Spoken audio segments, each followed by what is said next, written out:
Agora é sério, vamos lá. Seja bem-vindos e seja bem-vindos a todas.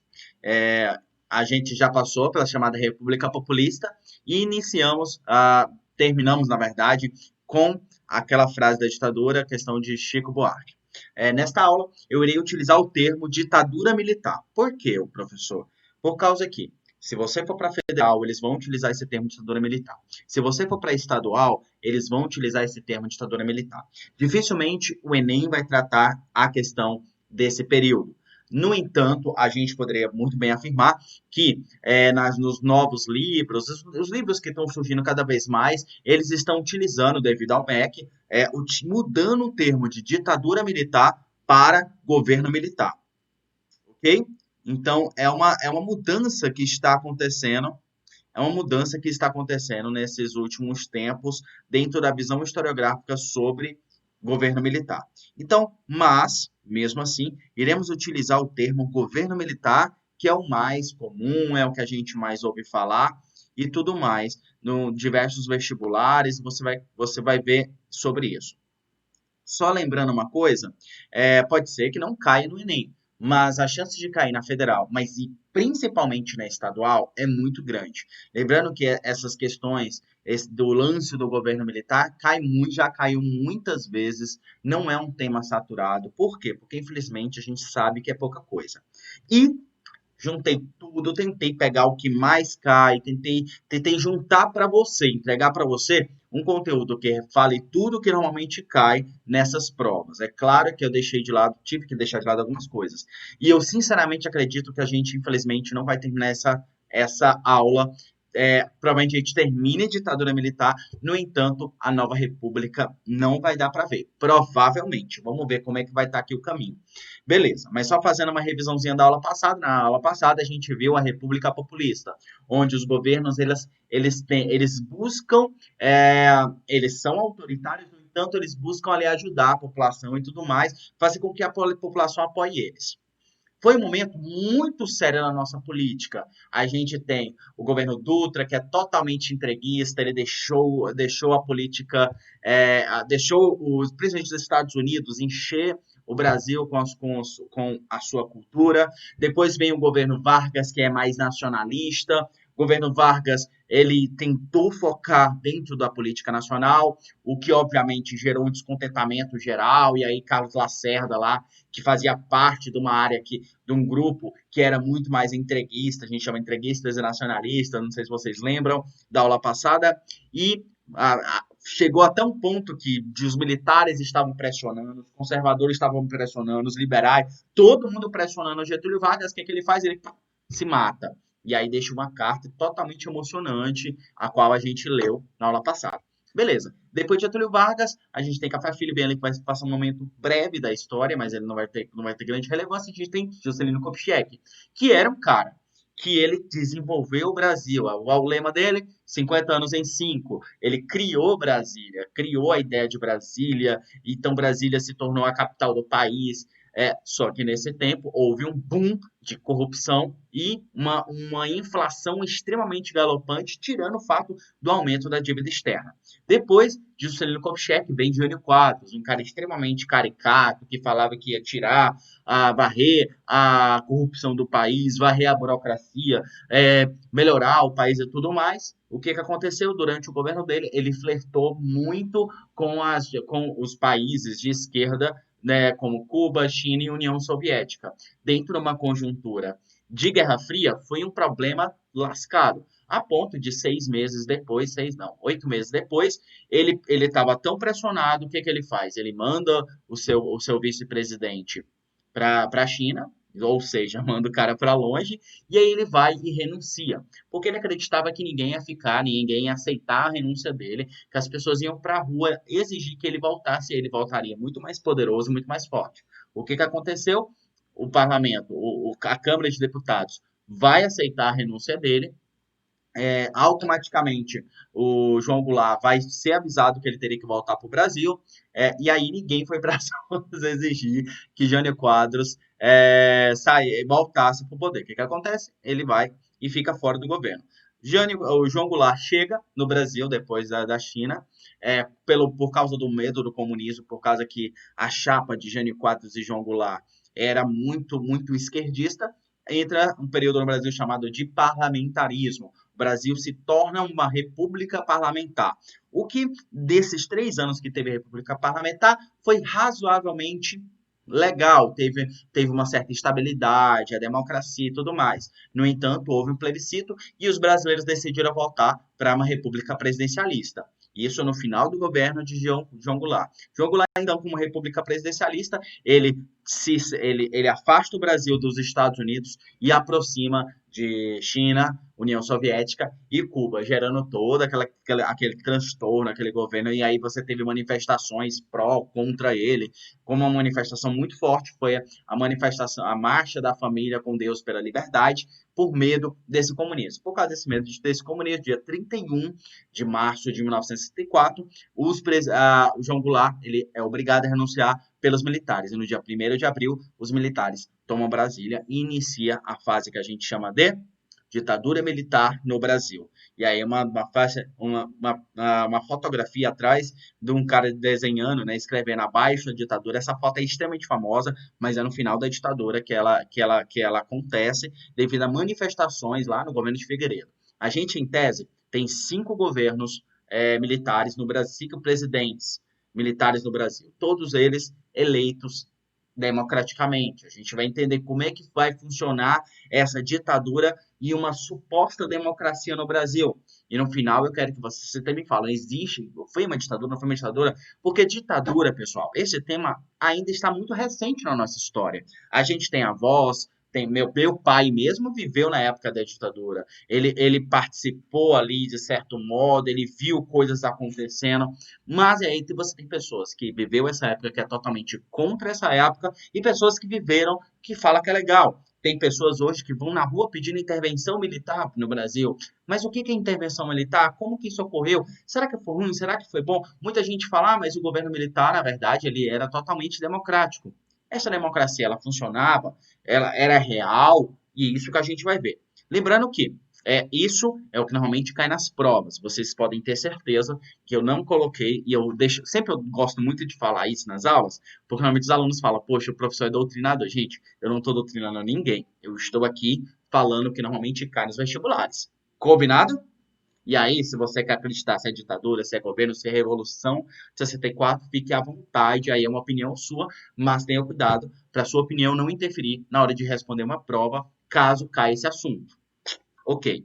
Então, aqui é uma frase de Chico Buarque de Holanda, que inclusive foi exilado durante o período da ditadura, é muito famoso. Eu comecei essa live com uma música dele, que é Cálice, e depois foi para Geraldo Vandré. Gente, se você quer conhecer um pouquinho mais de música, normalmente as perguntas de vestibulares caem muito uma música relacionada com o contexto. Vai lá no meu Instagram e assista a live Música na Ditadura. Cara, é uma live que ficou muito boa, né? Porque eu fiz, não. Mas ficou muito boa, velho. Sério. Vai lá no meu Instagram, @prof.Araújo, assista a live Música na Ditadura. Eu explico o contexto, falo sobre os artistas e ainda interpreto uma música muito famosa. Interpreto o que eu falo assim. Pego a música e falo o que que tá explicando. Obviamente, todo mundo sabe que eu não sei cantar merda nenhuma. Apesar de gostar de música. Vamos lá, então. Vamos lá. Construindo a ditadura. Aqui a gente vai entender o contexto desse período, como que estava esse período do governo brasileiro, do Brasil, que deu início à ditadura, né? A gente viu Jânio Quadros, viu João Goulart, e é óbvio, toda culpa da ditadura militar é pela burrice do Jânio Quadros, isso é fato.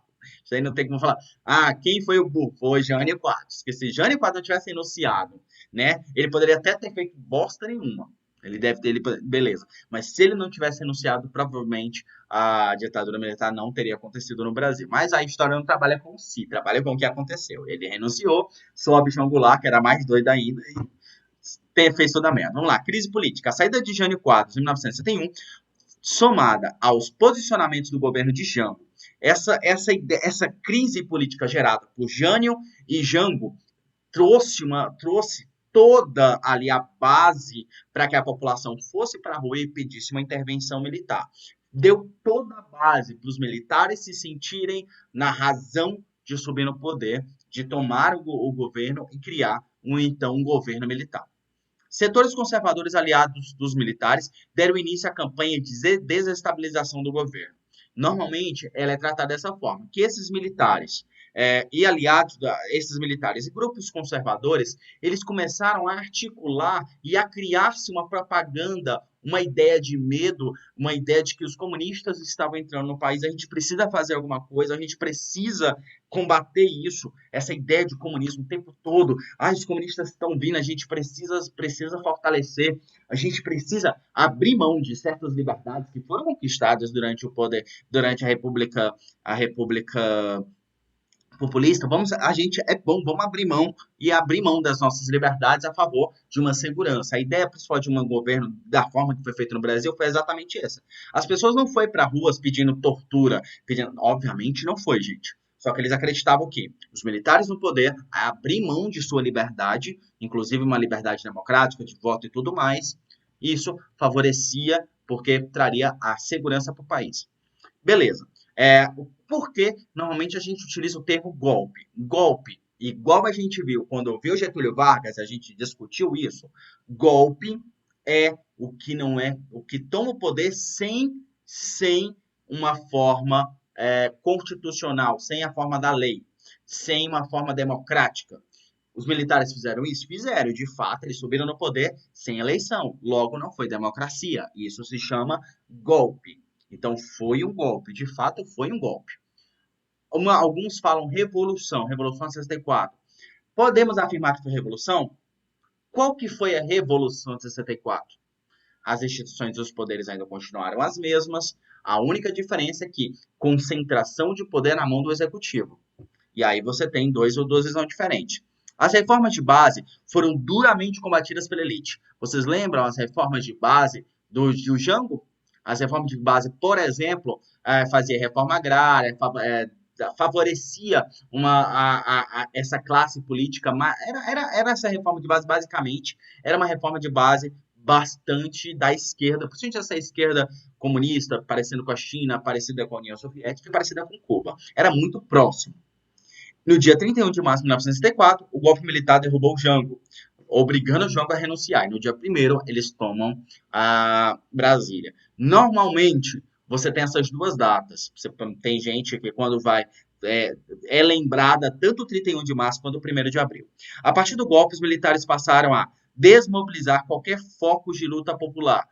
Estudantes, greves, sindicatos, qualquer coisa que acontecia revoltas, que as pessoas iam para a rua, eles começaram a desesticular, proibir, impedir, não deixar, censurar, qualquer coisa. Vamos dizer que os jornalistas queriam fazer um jornal e falar mal do governo. Não podia. Então você proibia que aquilo ali fosse feito para não falar mal do governo. Era bastante comum. Isso se chama censura.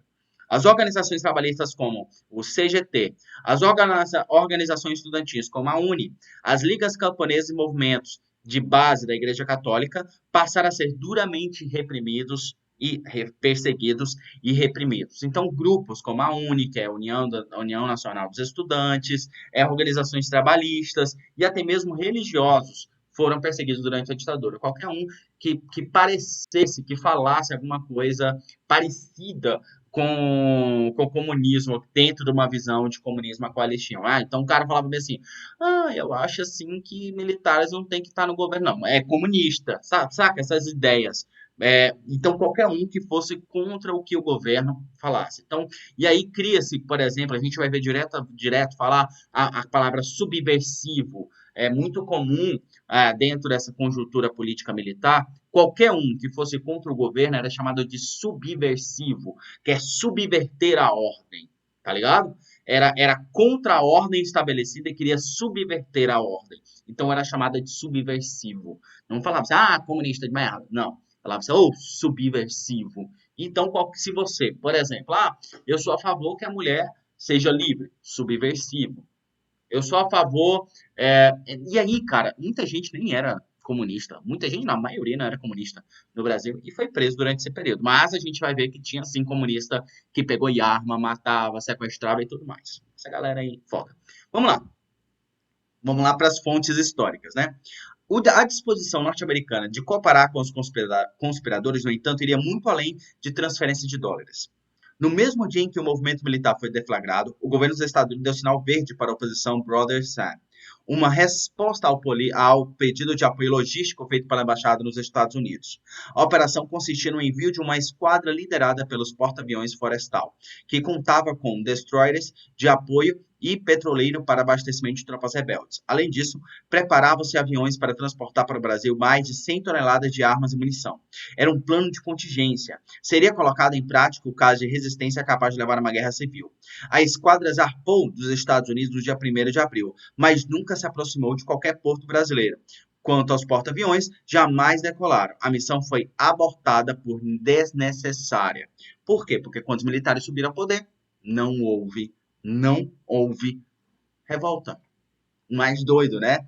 Então, se tinham medo de que se os militares subissem no poder, obviamente poderia ter a guerra civil, porque existiam muitos militares, existia todo esse problema, essa dificuldade do Brasil, que os militares os comunistas já estavam em instituições do poder e tudo mais, então a gente tinha que fazer alguma coisa.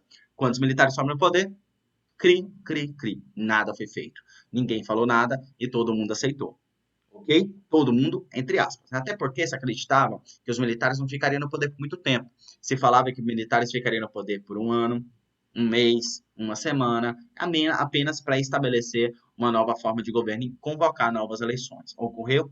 Não ocorreu. Por isso que muita gente fala o dia que durou 21 anos, porque acreditava-se que seria rapidamente os militares saírem do poder. E, na verdade, eles ficaram 21 anos. Então, quem apoiou esse golpe militar foi os Estados Unidos. E aí a gente tem que lembrar que conjuntura política mundial estamos vivendo? Guerra Fria. Então, se você tem um governo que fala que está lutando contra o comunismo, sendo que um governo anterior, ou no caso do Jango, estava tendo relação com o comunismo, logo os Estados Unidos iam apoiar totalmente, não importando o que fosse, os Estados Unidos iam apoiar porque estaria do lado deles. Em 64, a nação recebia um tiro no peito, um tiro que matou a alma nacional. Os personagens que pareciam fazer parte da história do Brasil, como nós imaginávamos, esses personagens de repente sumiram. Ou fora do poder, ou presos, ou mortos. Em seu lugar surgiram outros que eu nunca tinha visto. Idiotas que nem mereciam ser notados. E ver a percepção clara que o Brasil tinha mudado para sempre. Havia sido cometido um assassinato político. Ali morreu um país, morreu uma liderança popular, morreu um processo. Não se matam somente pessoas, também se matam os países, os processos históricos. Herbert de Souza, Betinho, que escreveu isso durante o governo logo depois do governo de 64. Então é uma fonte histórica. O que ele está falando? Que nesse período se matou o processo de democracia que surgiu lá no ano de 1945. Lá com a República Populista. Nós estávamos em um processo democrático e aí se matou esse processo democrático. E era essa a crítica que ele fazia a esse governo. Vamos lá, a entender a esquerda e a direita. Quem estava de qual lado e tudo mais. Então a gente vai entender isso para entender como que esses movimentos vão ser atacados, criticados e tudo mais. Do lado da esquerda, quem que você tinha? O Central Geral dos Trabalhadores. Hoje a gente fala, por exemplo, muito da CUT, mas na época era CGT, Central Geral dos Trabalhadores, de inspiração comunista. O CGT era muito comunista, inclusive a bandeira deles eram vermelhas e tudo mais, e tinham literalmente uma intenção comunista. No entanto, depois do governo militar, eles não conseguiram se articular para tentar uma contra-reforma. Vamos lá. A União Nacional dos Estudantes, que até hoje existe, também fazia algumas, durante todos os 21 anos, fazia manifestações. Muitos alunos foram presos. O governo entrava dentro da faculdade, principalmente esses grupos de faculdade, era muito comum o governo entrar e prender todo mundo. CPC, Centros Populares de Cultura, também era muito comum, até porque o governo vai criar dispositivos até mesmo para controlar como é que é feita essas culturas. Porque começou a surgir música, peça de teatro de crítica ao governo, que não, obviamente não era aceita. Ligas camponesas também foi perseguido. Por que ligas camponesas, professor?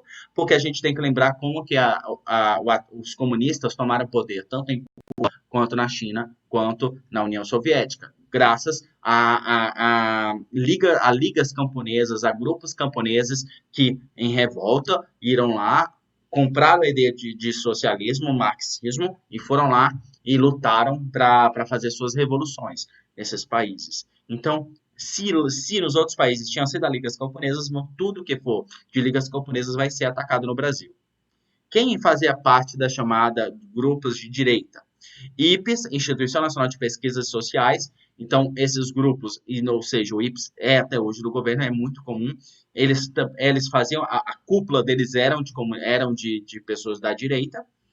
O IBAD, que é a Instituição Brasileira de Ação Democrática, que era um grupo de pessoas muito forte também, que foram basicamente eles que exigiram lá a Marcha pela Liberdade. Centro de Combate ao Comunismo, com apoio da CIA, grupos de combate ao anticomunismo que era baseada, ajudado pela CIA, lembrando que a CIA foi criada durante a Guerra Fria exatamente para tentar descobrir focos de comunismo e tentar combatê-los, e a MAC, Movimento Anticomunista e Frente de Juventude Democrática, que era também de direita e anticomunismo. O governo deu muito apoio a qualquer movimento anticomunista surgido no Brasil nesse período. Logo após o golpe, ficou claro que os militares estabeleceram poder. Então, quando eles tomaram, eles começaram a movimentar, tanto, digamos assim, judicialmente, através de leis, construir uma ditadura, instaurar uma ditadura no Brasil, não foi como em outros países. No Brasil ocorreu em forma de leis, ele criou leis para estabelecer seu poder. Embora o movimento tivesse contado com o apoio dos civis, o DN, por exemplo, os militares não pretenderam entregar o poder. Em abril de 1904, foi editado o Ato Institucional número 1. Então, não se esqueça, quando a gente fala de governos militares, a gente não pode esquecer dos atos institucionais. Os atos institucionais é muito famosos, é eles que vão dar a base legal, legalizar esse governo militar. Eles que vão criar um sistema que vai favorecer os militares no poder. Lembrando, repito uma coisa que eu falei na aula passada, os militares hoje tem mais militares no governo do que tinha durante toda a ditadura militar, ok? Então, muitas vezes se fala ditadura cívico-militar, beleza? Muitas vezes se fala, tá se cunhando esse termo hoje, ditadura cívico-militar, porque você tem a cúpula militar, mas tinha muitos civis dentro, como a UDN, por exemplo, que é citado aqui. A UDN fazia parte. Eles eram totalmente democráticos, todavia eles não acreditavam que os militares queriam no poder por tanto tempo. Depois até eles vão ser caçados para gato besta. O ato institucional número 1 falava o quê? Conjunto de leis, o ato institucional, aliás, conjunto de leis promulgados sem a necessidade de aprovação popular pelo Congresso Nacional, mecanismo ditatorial e controle do Estado de poder. Então, o ato institucional é muito parecido, é uma lei criada pelo Poder Executivo que não precisa de aprovação e que ninguém conseguir quebrar essa lei. Ok? Hoje a gente conhece o poder Executivo, chama isso hoje de decreto. Um governo, por exemplo, o presidente pode baixar um decreto? Pode, só que hoje esse decreto pode ser questionado e quebrado pelo Supremo Tribunal Federal e pelas instâncias legislativas, ok? Durante o governo militar, não. O ato institucional era feito e todo mundo tinha que seguir. E o mais doido, o ato institucional começou a serem feitos para dar mais poder para o executivo, instaurando uma ditadura legalizada. Os militares optaram pelo alinhamento do bloco ocidental desse bloco dos Estados Unidos. Os norte-americanos prontamente reconheceram o governo militar logo após o golpe. Logo após o golpe, os Estados Unidos reconheceram o governo militar brasileiro. Nomeação, então, do general Humberto de Alencar Castelo Branco para a presidência, normalmente chamado de Castelo Branco, normalmente resume-se.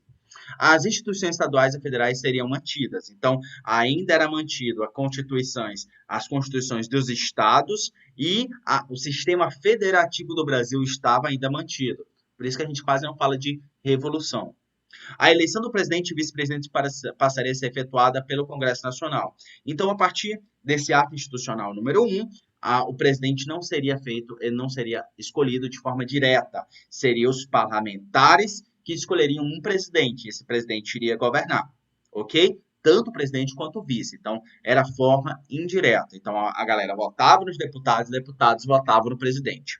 O presidente passava a ter amplos poderes para remeter ao Congresso sugestões para a reforma da Constituição de 1946. O ato institucional também fazia com que o Poder Executivo pudesse enviar sugestões para a mudança da própria Constituição.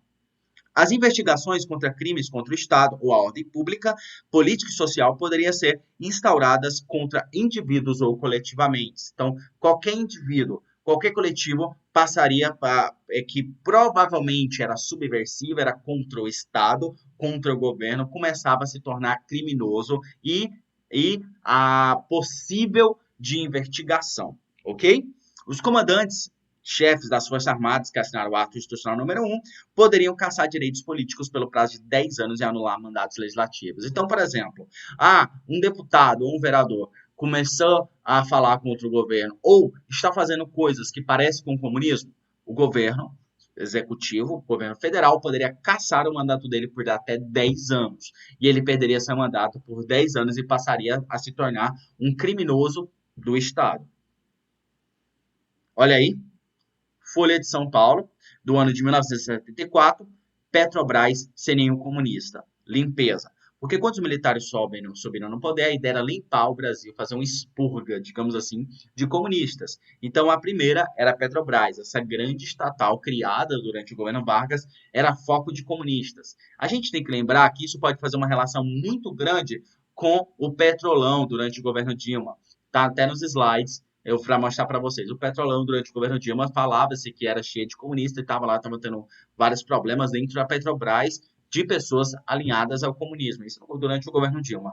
Aqui também a gente tem essa questão do comunismo, essa caça incessante do comunismo. Hoje em dia, por exemplo, o governo atual também é alinhado com esse pensamento de caçar comunistas. E é muito doido. Por exemplo, o presidente trocou as cadeiras da casa, do palácio, né? Porque as cadeiras tinham acolchoado vermelho e trocou por azul, é muito doido. Então, isso também é visto como comunismo, então as cores, símbolos, tudo começou a ser caçado e pessoas com qualquer tipo de alinhamento. Castelo Branco, vamos entender primeiramente o governo de Castelo Branco é o primeiro, ele vai de 64 a 67, ok? O general Castelo Branco era líder do grupo de Sorbonne, ligado à Escola Superior de Guerras. Então era um cara extremamente superior, de um cargo muito alto dentro dos militares. Inclusive, formado por uma escola de quase que positivista, ordem e progresso. Você mantém a ordem e você consegue o progresso. Ao assumir a presidência, afirmava que seu objetivo era implantar uma democracia restringida. Olha aí, se liga com essas palavras, elas vão ter um poder muito forte, uma democracia restringida. Para ele, isso significava atuar na reformulação política e econômica do Estado com o propósito de combater o comunismo e promover a consolidação da democracia. Então, para o Castelo Branco, o que ele estava fazendo? Ele iria praticar uma democracia restringida, restringir qualquer um que tivesse intenções comunistas e tudo isso porque ele estava querendo fortalecer a democracia brasileira. Então você não vai ver os militares falar que aquilo ali, nenhum militar vai falar, não, a gente está passando por uma ditadura assim, galera, isso aqui é uma ditadura. Não, não falava. Falava que aquilo era democracia, uma democracia restringida. Você restringe uma certa parte de uma liberdade, como a liberdade de expressão, a liberdade civis, a favor de uma proteção contra o comunismo, que poria fim à democracia. Lembrando que democracia não existe em países de cunho socialista comunista. Isso é um fato. E aí o medo era esse. Foi o idealizador do mecanismo de repressão como o SNI, que é Serviço Nacional de Informação. O Serviço Nacional de Informação, ele era um dos órgãos principais para a repressão, porque é ele que identificava qualquer pessoa, qualquer caso passível, digamos assim, a uma perseguição, a prender e tudo mais.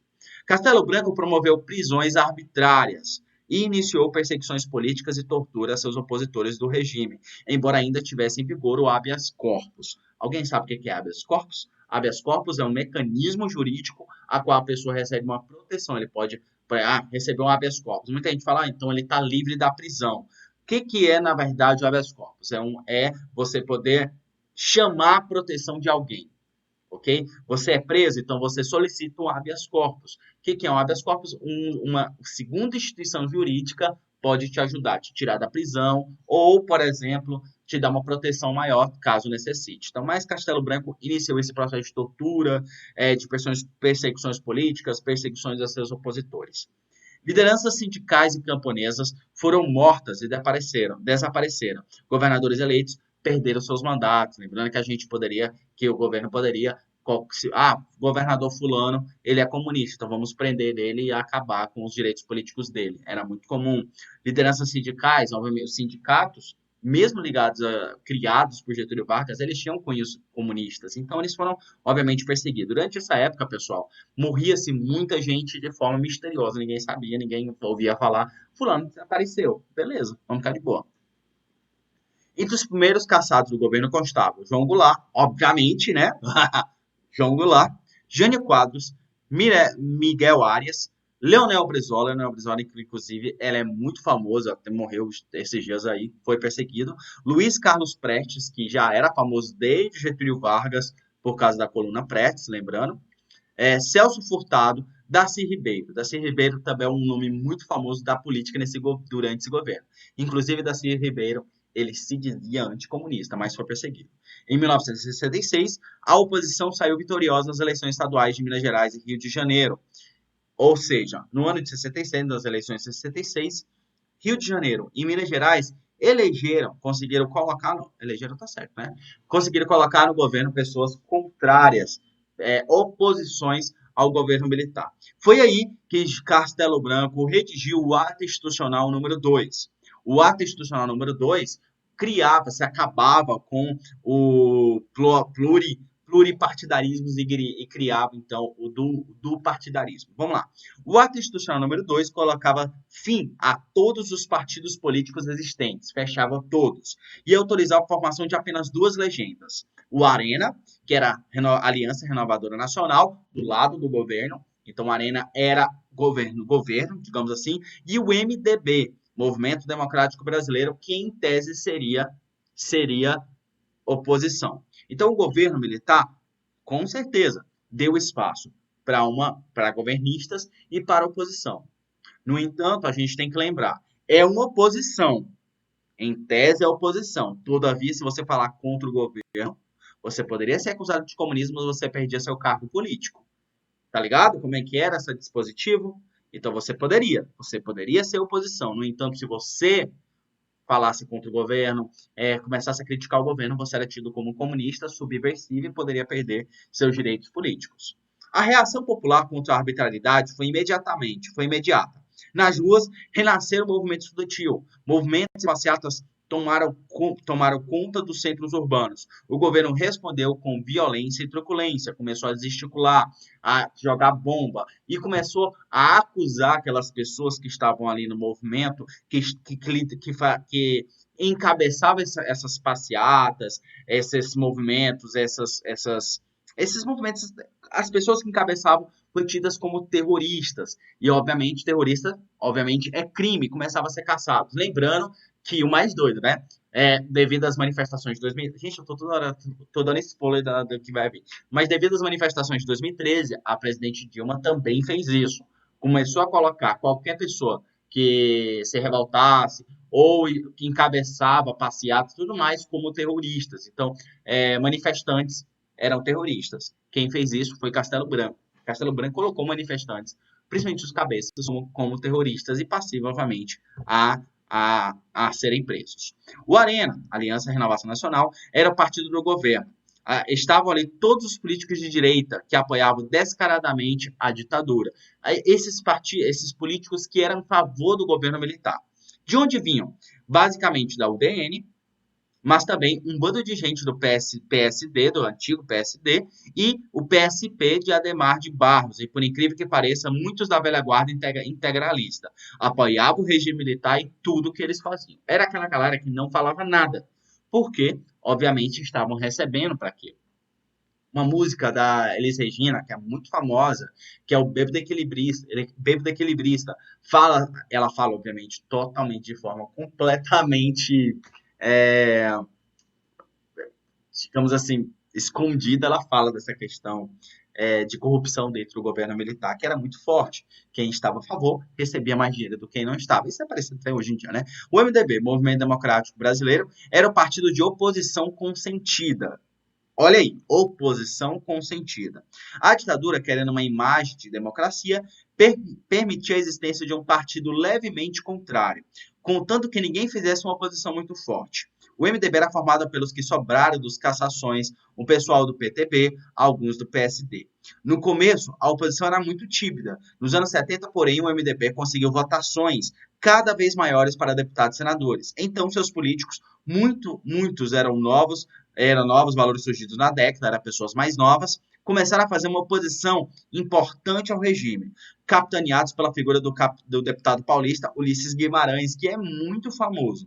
Naquele tempo, brincando e que se dizia a verdade, comentávamos que o MDB era o partido do sim e a Arena partido do sim, senhor. Se liga? O MDB era partido sim e o Arena, sim, senhor. Então você percebe dentro dessa brincadeira de palavras que os dois falavam sim, só que um falava assim de uma forma mais seca e o outro mais era mais aceituro, ok. Era muito mais a questão do autoritarismo. Lembrando que o MDB, ele fazia sim uma oposição. No entanto, ele não poderia fazer uma oposição forte, porque senão, obviamente, seriam caçados. No entanto, o que a gente pode observar? No começo do regime militar, a gente tem o MDB era fraco, ele vai aumentando de poder com o tempo. No governo de Figueiredo mesmo, que é o último do governo militar, o MDB conseguiu a maioria, tanto de deputados quanto de senadores. E aí conseguia fazer, assim, uma pressão maior. Se liga bem aqui, o Arena e o MDB. Para onde foram políticos que ingressaram ao Arena e o MDB? A UDN, a maioria, 91% foi para o Arena. A UDN, lembrando, a gente não pode esquecer, a UDN era um movimento de direita. O PSD, que era um movimento de centro, você tem 34% foi para o MDB e 66% foi para o Arena. E o PTB, que era o Partido Trabalhista Brasileiro, que a gente falou, foi criado lá no governo durante Vargas, era amplamente, não diria de esquerda, mas era trabalhista, era essa questão sindicalista e tudo mais. Era criado por Getúlio Vargas. Foi todos, a maioria, por MDB. O que a gente pode observar dentro desse quadro? É que não existia, dentro desses movimentos, uma hegemonia de pensamento. Não tinha. O próprio DN, que era declaradamente de direita, de tudo isso, tinha aquelas pessoas dentro da UDN que falavam, não é bem assim. A gente foi para as ruas pedir democracia. Não é essa democracia que queremos. E foi para o MDB. É 9%, meu povo? É 9%. Mas não podemos generalizar, ok? A gente está falando muito dessa questão de direita e esquerda, só que a coisa não era tão preta no branco assim também não. Lembrando que existe uma direita autoritária, com uma extrema direita, mas existe uma direita que é a favor da democracia. Da mesma forma que existe a esquerda autoritária, existe uma esquerda que é a favor da democracia. Então, esses movimentos, ele não é tão preto no branco, tão separadinho, tão pensamento assim, não.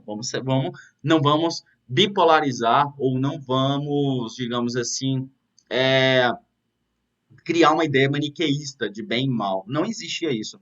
E, apesar de toda essa manifestação de que quem estava do lado dos militares era a favor da democracia, era a favor da liberdade. Quem estava contra queria uma ditadura. Então, era uma forma que se falava na época. Você está a favor do governo militar? Você está a favor da liberdade, você quer liberdade. Você não quer deixar que os comunistas tomem o poder. Então, você é de gente de bem. Então, era essa forma que se falava na época. Castelo Branco. O governo procurava o setor econômico uma forma de conter a inflação que chegava a 100% ao ano. Assim lança o PAEG, Plano de Ação Econômica do Governo. O PAEG ele tinha algumas metas, digamos assim, algumas ideias. O que o PAEG fazia? Abertura para o capital exterior, consolidando uma fórmula tipicamente exportadora, altas na balança comercial. Então, a ideia é abertura para o capital exterior, e que principalmente com a introdução de uma economia, a reintrodução de uma economia capitalista dos Estados Unidos no Brasil. Os Estados Unidos vai começar a ser o grande financiador desse governo. Controle das linhas de crédito para o setor privado.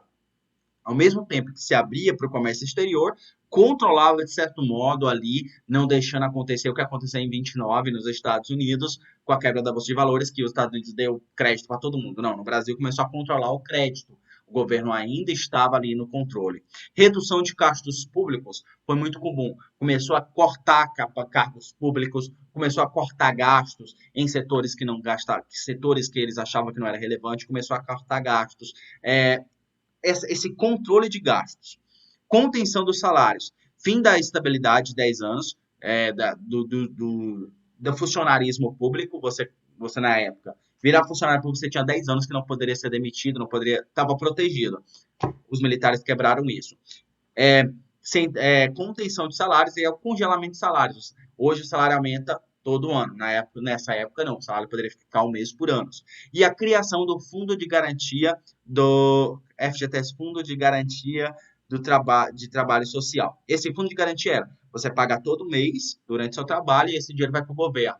E no final do trabalho você pega esse dinheiro de volta.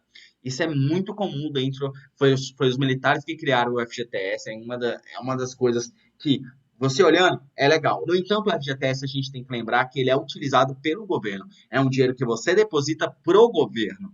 Você dá para o governo. Então, o governo, inclusive, pega uma parte desse dinheiro e utiliza em construções e tudo mais. Ou seja, o FGTS foi uma forma do governo conseguir mais dinheiro.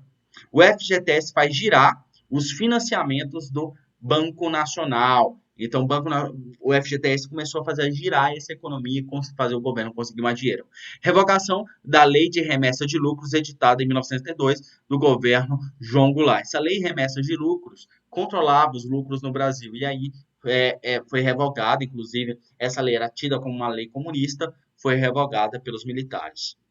Para que ele se propunha, sim, foi bem sucedido. A inflação caiu. O preço social disso é o que representava o problema. Se a gente fosse pensar em questão da inflação, a inflação sim, a inflação melhorou, o PIB começou a aumentar novamente. No entanto, em questões sociais, o preço social para isso foi muito caro. O que foi isso? Para começar, os investidores estrangeiros ficaram mais tranquilos. Não havia mais a ameaça do nacionalismo, nem de greves e muito menos de socialismo. Então, essa política dos Estados Unidos começou a se tornar mais tranquila.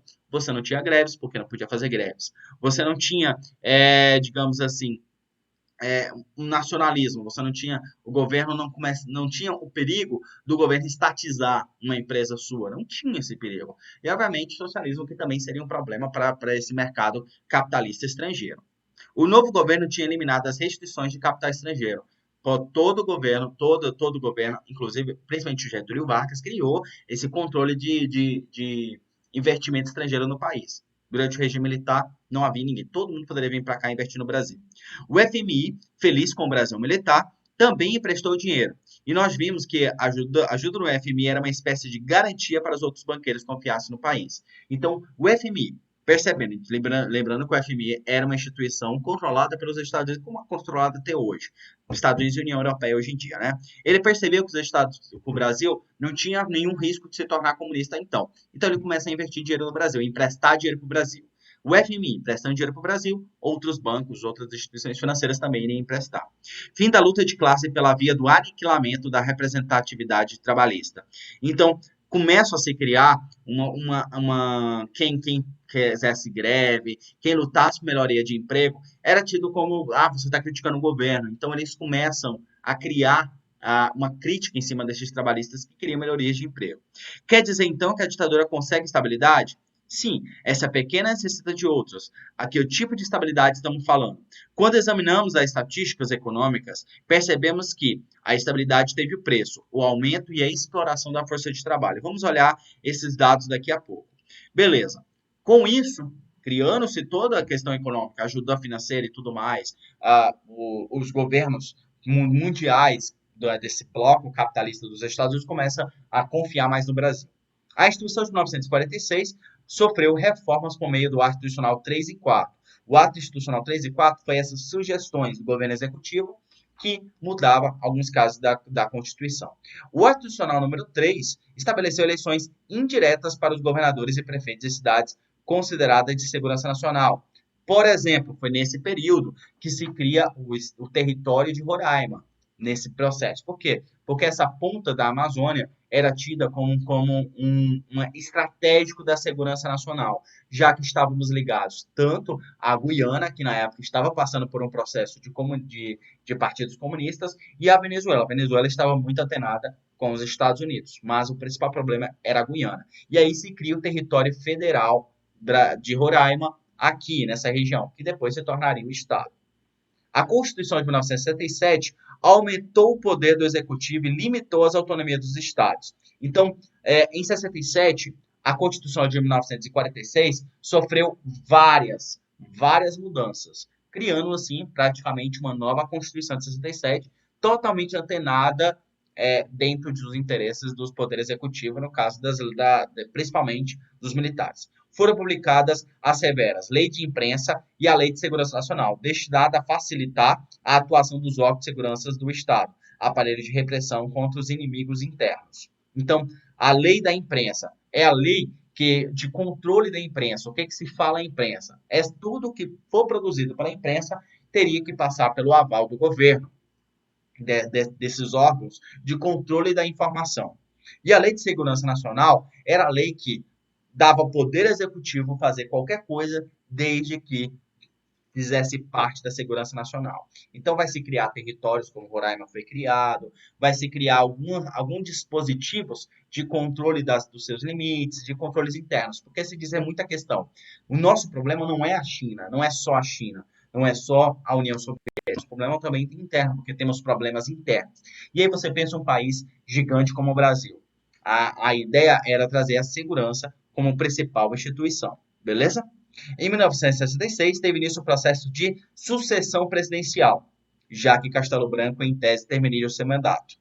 A sucessão defendia da luta interna travada nos bastidores militares. De um lado estava a linha dura do regime, do outro os militares mais moderados, conhecidos como Sorbonne. Lembrando que Castelo Branco era de Sorbonne, mas era visto como também tinha algum dispositivo de linha dura. Na disputa prevaleceu o general Arthur Costa e Silva, um dos líderes do golpe. Arthur Costa e Silva era da chamada linha dura. A indicação do Costa Silva não significava diretamente a vitória da linha dura, mas que a mesma viria em função dos acontecimentos. Então, devido a funções de alguns acontecimentos durante o governo de Costa e Silva, que vai dar mais força a essa linha dura, que era um grupo de militares que era a favor de mais imposição de autoridade. No mesmo ano, a oposição dos militares começou a se manifestar com mais força. Ocorreram protestos estudantis em frente a partes do país e foi anunciada a formação da Frente Ampla, movimento que reunia opositores de mais variadas correntes políticas, como, por exemplo, jornalistas, cantores, artistas no geral. A Frente Ampla era todo mundo que não necessariamente era comunista, mas que era contra uma ditadura de cunho não democrática, era a favor de uma democracia. Sem conseguir apoio popular, a unidade política, a Frente Ampla, acabou desaparecendo, até mesmo por medo. As pessoas começaram a ter medo de fazer parte de qualquer movimento, qualquer manifestação e tudo mais. Costa e Silva inicia o governo demitindo todos os civis que compunham o quadro de cargos públicos de confiança, nomeando militares para seus lugares. Então, o que é cargo público de confiança? Por exemplo, o chefe da Superintendência da Polícia Federal, o chefe de uma superintendência do IBAMA, esses cargos de confiança de grande importância civil rodou, né? Quem que Costa e Silva confiava? Em militares, porque os militares, dentro da área dele, eram aquelas pessoas que poderiam fazer de acordo com o que o governo precisava. Somente 2 civis permaneceram no quadro, Delfim Neto e Hélio Brandão, Ministério da Fazenda e Ministro do Planejamento. Então, lembrando que o Ministério também é cargo de confiança. Então, somente 2 militares, somente 2 civis, o resto tudo militares. Os 2 ministros iniciaram um projeto econômico que visava retomar o crescimento sem aumentar a inflação. Porque o que Castelo Branco fez aumentou a inflação. Então, qual era? Continuar esse aumento sem necessariamente aumentar a inflação era o grande problema. Porque isso que dizia que precisava de, obviamente, novamente conter gastos. As novas medidas incluíam o aumento da linha de crédito bancária com o setor privado e o controle de preço por meio da CIP, Conselho Interministerial de Preços. A CIP era um mecanismo muito forte na época. Hoje a gente sabe que isso, na verdade, causa inflação, mas na época não sabiam. Que quando você controlar preços, para que não deixar que os preços aumentem muito e a população consiga comprar as coisas. O governo fixou oficialmente os valores dos salários do setor público e setor privado. Dessa forma, surge, então, praticamente o salário mínimo, que é o governo que dita quando que o setor privado tem que pagar os seus funcionários. Vamos lá, começar a ver os quadros. A nova política econômica trouxe resultados positivos, uma vez que o PIB alcançou o índice de crescimento da ordem de 10 a 11,2, iniciando assim o que a gente chama de o milagre econômico brasileiro. Essa fase de Costa e Silva e o próximo governo, que é Médici, a gente chama de milagre econômico, porque o Brasil melhorou o PIB. Gente, um PIB de 10 a 11%, para vocês terem noção, é o PIB da China, que a China tem, o que a Coreia do Sul tem, é o que a Índia tem, é o que a Guiana, esse ano e no próximo ano está tendo. Esse ano não sei, mas o próximo ano sim. Está tendo. É um índice de PIB muito alto, é um crescimento muito alto, e foi esse que a gente chama de milagre econômico. Vamos lá ver. Olha aí, inflação anual. Em 64, no início do governo militar, estava 92, em 68, 4 anos depois, caiu para 25. O crescimento do PIB em 64 era 2,9, em 68 estava 11,2. Então, daí você percebe o quanto, em questão do PIB e da inflação, fizeram o trabalho correto. Em primeiros tempos, o governo Costa Silva foram marcados por protestos estudantis. As táticas do comício relâmpago e das passeatas entusiasmavam os estudantes. Então, como você poderia ter pessoas do governo desarticulando as passeatas e tudo mais, as coisas aconteciam de forma relâmpago. Aparecia na faculdade e começavam a caminhar, e aí ia juntando gente. No dia 28 de março de 1968, realizou-se duas manifestações no Rio. O protesto contra a má qualidade e o preço elevado das refeições do restaurante Calabouço, que era um restaurante dali do lado dos militares, do lado da universidade. Como os militares é que taxava o preço muito alto, e aí esses estudantes começaram a reclamar. A polícia militar chegou atirando e matou um estudante, o Edson Luiz, um jovem de apenas 16 anos. Então, nessa época, devido à questão de repressão, a polícia chegava metendo pau, gente, e atirando mesmo. Nisso, matou uma pessoa. O fato abalou a opinião pública, óbvio, a polícia matar uma pessoa de 16 anos, é óbvio que isso vai trazer problemas sérios. E aí começa a repensar essa questão da ditadura. O corpo foi velado na Assembleia Legislativa, ao lado do enterro compareceram 50 mil pessoas. E no cemitério os estudantes proferiram o juramento. Neste luto, a luta começou. E aí começa esses movimentos. Porque quando chegou Costa e Silva, a galera falou, cara, realmente, esse negócio não tá certo, a gente precisa fazer alguma coisa. E aí perceberam, escancararam a repressão do governo. Olha aí, o corpo do menino sendo velado. Ok. Após a morte de Edson Luiz, as passeatas multiplicaram-se nas capitais. E com o lema, neste luto, a luta começou. Greves em Contagem e Osasco, que são dois polos industriais muito grandes. A consequência das manifestações reprimidas violentamente por todo o país acabou por despertar a indignação de classes médias do Rio de Janeiro. Essa classe média, que até então tinha apoiado os governos militares, começa a ficar indignado por essa repressão tão autoritária do governo. A Sociedade Indignada promove a passeata dos 100 mil no dia 21 de junho de 1968. O governo então decidiu ampliar os mecanismos de repressão de modo para acabar com os subversivos. Então o governo, vendo que com vários setores da sociedade começaram a comprar a ideia de um governo autoritário, o que eles fazem? Eles falam, gente, bora reprimir ainda mais. Foi então, no dia 2 e 3 de setembro de 1968, o jovem deputado Márcio Moreira Alves, do MDB de Guanabara, ou seja, da oposição, usou a tribuna do Congresso para fazer um discurso inflamado contra a ditadura. Vamos conhecer uma parte desse discurso.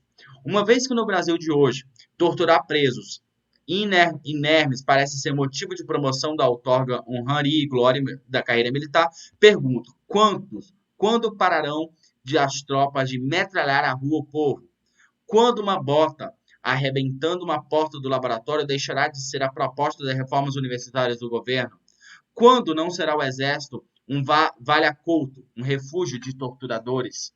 Então, o cara ele fez esse pronunciamento no dia 2 de setembro de 1968 e isso se alastrou, isso se espalhou pelo Brasil, essa denúncia que ele fez. E aí, novamente, esse mesmo protesto. Vem aí o dia 7 de setembro. As cúpulas militares procuram explorar o sentimento profundo de patriotismo no povo e pedirão aos colégios que desfilem junto aos algozes dos estudantes. Seria necessário que cada pai, cada mãe se comprometessem com a presença de seus filhos nesse desfile e um auxílio dos carrascos que os espancam e os metralham nas ruas. Portanto, que cada um boicote esse desfile. Esse boicote pode passar também, sempre falando de mulheres, as moças que dançam com os cadetes e namoram os jovens oficiais. Seria preciso fazer hoje no Brasil com que as mulheres de 1968 repetissem as paulistas da Guerra dos Emboabas e recusassem a entrar à porta de suas casas aqueles que vilipendiavam a nação. Recusassem aqueles que silenciam e, portanto, se acumpliciam. Discordar em silêncio pouco adianta. Então, tinha muita gente que discordava. O que ele está falando? Discordar em silêncio não adiantava muita coisa. O que ele estava falando? Não vamos, os pais vão começar a boicotar o desfile de 7 de setembro, não levar seus filhos no desfile, não deixar, parar de se relacionar com militares. Aí ele até fala, as meninas, parem de namorar os militares, param de vê-los como heróis. E as pessoas começar a não ter nenhuma relação com militares que estivesse a favor disso. O ano em que não terminou. 1968, vocês podem ter notado que é muita coisa. Gente, quantas horas. Caraca! Meu Deus, gente, já tem 1 hora de aula. Alguém tá aí? Gente, eu não tinha notado que já tem 1 hora de aula e eu não terminei. Meu Deus, tô no segundo governo de ditadura militar. Caraca, eu tenho que acelerar. Estão gostando da aula, gente? Estão entendendo? Sim, sim, sim. Desculpa aí, gente, porque.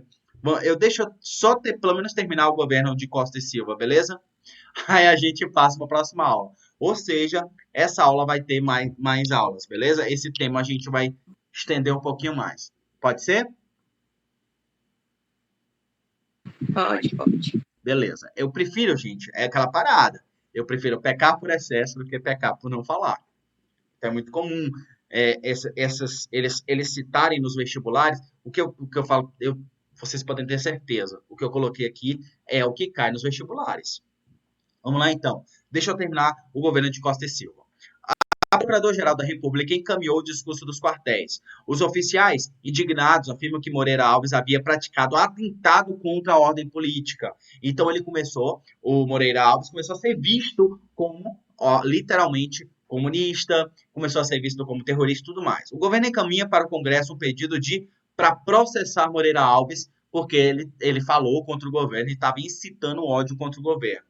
Entrando, o Congresso rejeita o pedido e, temendo uma reação do governo, Márcio Alves decidiu exilar-se. Ele mesmo, com medo de morrer, ele vai exilar-se. Fica mudo do Brasil. Em resposta, o governo veio numa sexta-feira, 13 de dezembro de 1968, publicando a Ata Institucional número 5. É muito famoso, né, lance da sexta-feira 13 no Brasil, exatamente pelo ato Institucional número 5, que de todos é o mais famoso e de todos o que você não pode esquecer, porque o mais famoso é o que mais é citado nos vestibulares. E aí você tem as movimentações, as passeatas, as brigas que aconteceram durante esse governo, durante 68. E aí o governo mandava chegar, era com paulada mesmo, cavalaria, passava por cima do povo e tudo mais. Olha aí, o governo pessoa sendo espancada por cacetete. Vamos lá. O ato institucional número 5. O ato institucional número 5 foi o principal instrumento de arbítrio da ditadura militar.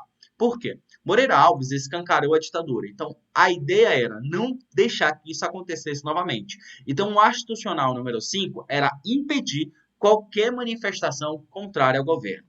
O general presidente poderia, sem dar satisfação a ninguém, fechar o Congresso Nacional, caçar mandatos de parlamentares, demitir juízes, suspender garantias do Poder Judiciário, legislar por decretos, decretar estado de sítio, enfim, ter poderes tão vastos quanto os dos tiranos. A ideia era dar o poder quase que absoluto ao poder ao executivo, ao presidente da República. Lembrando que muita gente hoje está indo para as ruas pedindo o ato institucional número 5, porque dá amplos poderes. O presidente pode fazer qualquer coisa sem aval do Congresso. Caçar políticos, caçar civis, caçar juízes, fechar Congresso, fechar Supremo Tribunal Federal, decretar estado de sítio. A gente já falou de estado de sítio, então você sabe que é um estado de segurança nacional. Então ele poderia ter poderes quase que absolutos. O governo passa a ter direitos de suspender o habeas corpus. E os juízes, tentando ajudar alguns presos políticos, agora o habeas corpus não existiria mais. Então o cara é preso, ele não tem mais para onde recorrer. Tem tem gente que chega a falar que golpe dentro do golpe. O ato institucional número 5 é uma ideia de golpe dentro do golpe. Tinha dado o golpe de 64, né? Os militares assumiram o poder. E o ato institucional número 5 é um decreto que dava mais poderes ainda ao Poder Executivo. Coisa que os primeiros manifestantes do golpe nem pensavam que poderia ser, que poderia acontecer. Então, o ato institucional número 5 a gente poderia muito bem falar de um golpe dentro do golpe. Costa e Silva acabou não tendo tempo de saborear os resultados do ato institucional número 5. Um derrame cerebral o tirou do poder. Então, ele assinou o ato institucional número 5. Pouco tempo depois, ele sofreu um derrame cerebral. Que triste. Vamos lá, então? Eu vou deixar essa questão de luta armada para a próxima aula, ok? Então, a luta armada foi movimentos de esquerda que vão pegar a arma para lutar contra o governo militar. Beleza? Combinado, gente? Na próxima aula, a gente vê isso? Combinado.